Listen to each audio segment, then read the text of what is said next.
கிறிஸ்துவிலே மிகவும் பிரியமானவர்களே, 18/12/2025 உங்களை சந்திப்பதில் மகிழ்ச்சி அடைகிறேன். வாருங்கள், ஒரு நிமிடம் நாம் ஜெபிப்போம்.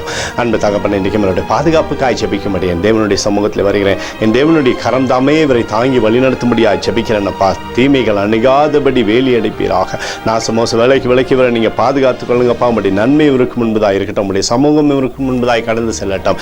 இயேசு கிறிஸ்து சிந்தின பரிசுத்த ரத்தத்தை இவர் மீதும் ஒரு குடும்பத்தின் மீதும் செய்கிற சகல காரியத்தின் மீது பூசுகிறேன்.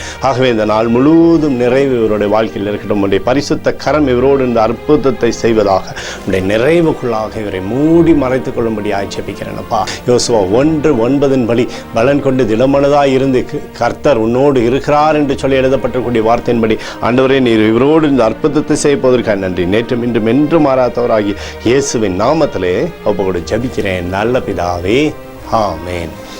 பிரியமான ஜெப பங்காளரே, ஒரு நிமிடம் நம்ம இந்திய தேசத்திற்காகவும் ஜெபிப்போம்.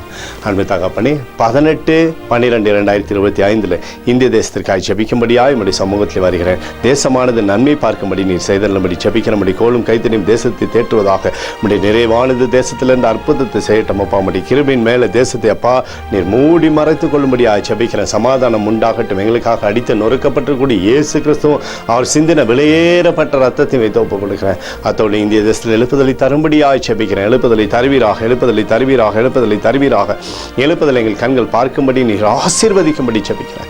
நேற்றும் இன்றும் என்று மாறாதவராகி இயேசுவின் நாமத்தில் ஒப்புக்கொண்டு ஜெபிக்கிறேன் நல்ல பிதாவே, ஆமென். பிரியமான ஜெப பங்காளனே, நாளைய தினத்தில் 19ஆம் தேதி திக்கட்ட பிள்ளைகளோடு நம்ம இந்த கிறிஸ்மஸ் விழாவை கொண்டாட இருக்கிறோம். அதற்கான அநேக தேவைகள் இருக்குது. அதுக்காக ஜெபித்துக் கொள்ளுங்கள். கர்த்தருக்குள் நீங்கள் வளரும்படி உங்களை வாழ்த்தி ஆசீர்வதிக்கிறேன். ஆமென்.